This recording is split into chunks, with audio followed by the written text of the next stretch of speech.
ዛሬ የአካውንቲንግ ሳይክል 8ኛ ክፍል ላይ እንወያያለን።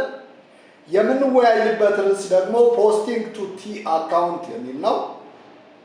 Transactions are initially recorded in the journal. Periodically, the journal entries are transferred to the account in the ledger. The process of transferring the debits and credits from the journal entries to ledger account is called posting. በክፍል 7 ቪዲዮ እንደተነጋገርነው ማንኛውም ትራንዛክሽን መጀመሪያ ላይ የምንመዘግበው ጆርናል ላይ ነው። ማንኛውም ጆርናል ላይ የመዘገብነው ትራንዛክሽን በየጊዜው ወደ ሌጀር ማስተላለፍ ይኖርብናል። አንድን ክሬዲት ዴቢት በሚል ጆርናል ላይ የተመዘገበ ትራንዛክሽን ወደ ሌጀር የምናስተላልፍበት ሂደት ፖስቲንግ ብለን እንጠራዋለን። Posting is done either by using a T account form or a standard 4-column general ledger, although the practicability of the T account form is very limited. Posting የምንሰራባቸው ማለትም ሪከርዶችን ከጆርናል ወደ ሌጀር ትራንስፈር የምናደርግባቸው ሁለት አይነት መንገዶች አሉ። አንዱ ቲ አካውንት በመጠቀም ሲሆን ሌላኛው ወይም ሁለተኛው 4-column ስታንዳርድ ጀነራል ሌጀር ተጠቅመን ነው። ከሁለቱ በጣም የተለመደውና ለአሰራርም የሚመከረው ስታንዳርድ 4-column ጀነራል ሌጀር ነው። ቲ አካውንት ፎርም ብዙም የተለመደ አይደለም። ለክላስሩም ቲዮሬቲካል ፐርፐስ ካልሆነ በስተቀር በተግባር ብዙም የሚሰራበት አይደለም። በዚህ ክፍል ቲ አካውንት ተጠቅመን እንዴት ፖስት እናደርጋለን የሚለውን እንመለከታለን። ስለ ሌጀር ፖስቲንግ ደግሞ በሚቀጥለው በክፍል 9 ቪዲዮ በሰፊው እንወያያለን። ሌጀር ፖስቲንግ ስንሰራ በክፍል 7 ጆርናላይዝ ያደረግናቸው ትራንዛክሽኖች በሙሉ ወደ ጄኔራል ሌጀር ትራንስፈር እንዴት እንደሚደረጉ እንወያያለን። በዚህ ክፍል ግን በክፍል 7 ጆርናላይዝ ካደረግናቸው አካውንቶች አንዱ ማለትም ካሽ አካውንትን እንዴት በቲ አካውንት ፎርም ፖስት እንደሚደረግ እንመለከታለን። ቲ አካውንት የተባለበት ምክንያት ቅርጹ ካፒታል ሌተር ቲ ስለሚመስል ነው። ቲ አካውንት እንደዚህ አድርገን ትልቅ ካፒታል ሌተር ቲ በመሳል ልንገልጸው እንችላለን። ልክ ጆርናል ላይ እንዳደረግነው ዴቢት አካውንት በቲ አካውንቱ በስተግራ በኩል ነው የምናስቀምጠው። ስለዚህ ዴቢት ባላንስ ወይም ዴቢት አካውንት በስተግራ በኩል ዲአር ብለን እንግለጸው። በስተቀኝ በኩል የምናስቀምጠው ደግሞ ክሬዲት አካውንት ነው። ይህን በስተቀኝ በኩል ሲአር ብለን እንግለጸው። ፖስት ስናደርግ በጆርናሉ በተለያየ ቦታ ላይ ወይም በተለያየ ቀን የተመዘገቡትን ትራንዛክሽኖች አንድ ላይ መሰብሰብ ነው የሚኖርብን። ለምሳሌ ወደ ጆርናሎቹ ተመልሰን ብንመለከት ካሽ አካውንት ሴፕቴምበር 1፣ ሴፕቴምበር 11፣ ሴፕቴምበር 13፣ ሴፕቴምበር 15፣ ሴፕቴምበር 18፣ ሴፕቴምበር 22፣ ሴፕቴምበር 30 እንደገና ሴፕቴምበር 30 ላይ ተመዝግቦ እናገኘዋለን። ፖስቲንግ ላይ የምናደርገው እነዚህ ተበታትነው ያሉትን አካውንቶች ወደ አንድ በመሰብሰብ ወይ በቲ አካውንት ፎርም ካልሆነም በባለ 4-column ጀነራል ሌጀር ፎርም ማሳየት ነው። በመጀመሪያ ይህ ካሽ አካውንት በቲ አካውንት ፎርም ፖስት እንዴት እንደሚደረግ እንመልከት። እዚህ የሳልነው ቲ አካውንት ላይ በስተግራ በኩል ካለው ከዴቢት እና በስተቀኝ በኩል ካለው ከክሬዲት አካውንት መሃል ላይ የአካውንቱ ታይትል መጻፍ ይኖርብናል። ፖስት እያደረግን ያለነው ካሽ አካውንት ነው። ስለዚህ የአካውንቱ ታይትል የቲ አካውንቱ መሃል አናት ላይ ካሽ ብለን እንጻፈው። እስካሁን በመጣንበት ሂደት ኖርማል ባላንስስ በሚል የተሰጡን እንደነ ካሽ 85000፣ አካውንት ሪሲቬብል 5000፣ ሰፕላይስ 3000፣ ፕሪፔድ ኢንሹራንስ 2500 ወዘተ በሚል የተገለጹትን አልተጠቀምናቸውም።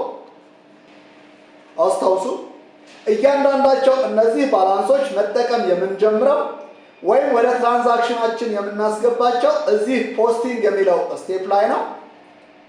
ፖስት ማድረግም የምንጀምረው ከተሰጠን ኖርማል ባላንስ ጀምረን ነው። ምክንያቱም የአካውንቲንግ ፔሪዱ መጀመሪያ ላይ ያለን ባላንስ ያ ባላንስ ስለሆነ ነው። በክፍል 6 ቪዲዮ እንደተነጋገርነው የካሽ ኖርማል ባላንሱ ዴቢት ነው። ይህም ማለት ይህን 85000 ኖርማል ባላንስ የቲ አካውንቱ ዴቢት ሳይድ ላይ እናስገባዋለን ማለት ነው።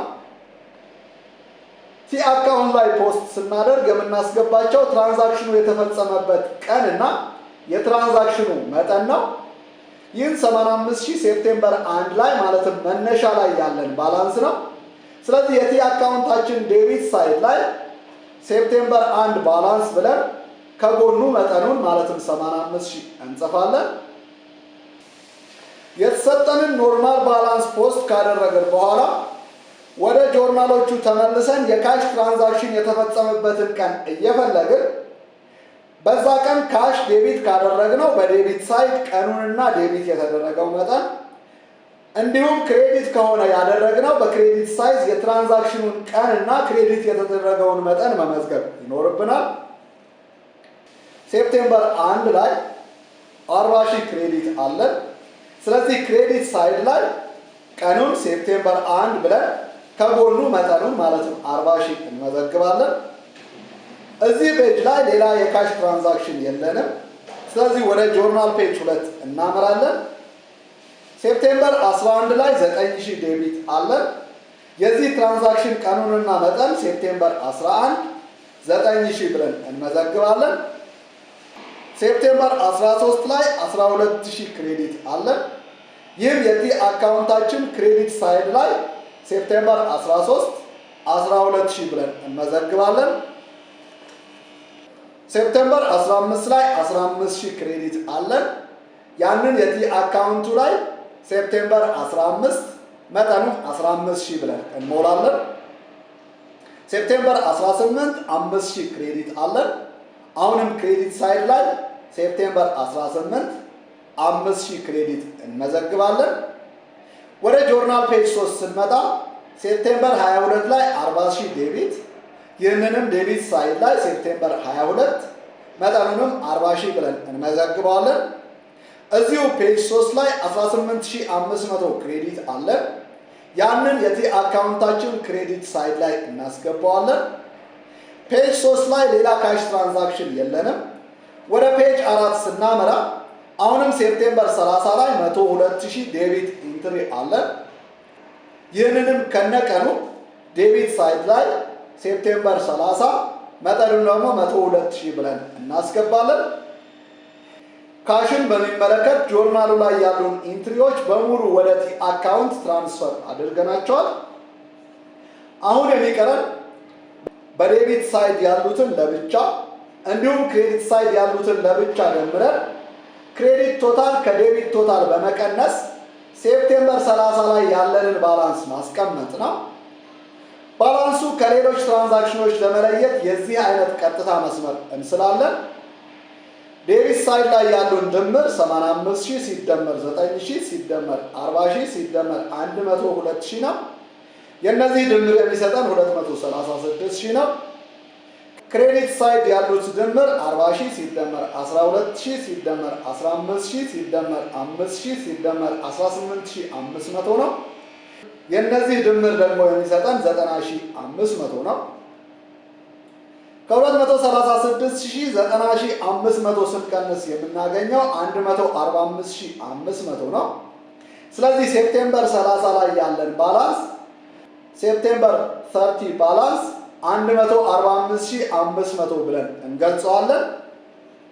ኖርማል ባላንሱ ዴቢት ሳይድ ላይ ነው ያለው። ይህም በክፍል 6 የተነጋገርነውን የአሴት ኖርማል ባላንሱ ዴቢት ነው የሚለውን የሚያረጋግጥልን ነው። ቲ አካውንት ብዙም ፕራክቲካል አፕሊኬሽን የለውም ብለናል። ይህም የሆነበት ሁለት ምክንያቶችን እንግለጽ። የመጀመሪያው ምክንያት የመጨረሻው ቀን ላይ ያለን ባላንስ እንጂ ከእያንዳንዱ ትራንዛክሽን በኋላ ያለውን ባላንስ አያሳየንም። እዚህ ትራንዛክሽን ላይ መጀመሪያ ከነበረን 85000 ባላንስ ላይ 40000 ሴፕቴምበር 1 ላይ ክሬዲት ስናደርግ ቀሪው 45000 እንደሆነ እዚህ ቲ አካውንቱ ላይ ማየት አንችልም ወይም አያሳየንም። ሁለተኛው ምክንያት ትራንዛክሽኖቹ በተፈጸሙበት ቅደም ተከተል አይደለም የሚመዘገቡት። ዴቢት እና ክሬዲት ተብለው በሁለት ኮለሞች ሲመዘገቡ የተፈጸሙበት ቅደም ተከተል ለማየት አይቻልም ወይም አይመችም። በዚህና በመሰል ምክንያቶች ቲ አካውንት ብዙም ፕራክቲካል አፕሊኬሽን የለውም። በብዛት ተግባራዊ የሚደረገው ፎር ኮለም ጀነራል ሌጀር ፖስቲንግ ነው። ያንን በሚቀጥለው ማለትም በክፍል 9 ቪዲዮ እንትን አድርገን እንወያይበታለን። ስለተከታተላችሁ ከልብ አመሰግናለሁ። ሰላማችሁ ይሁን።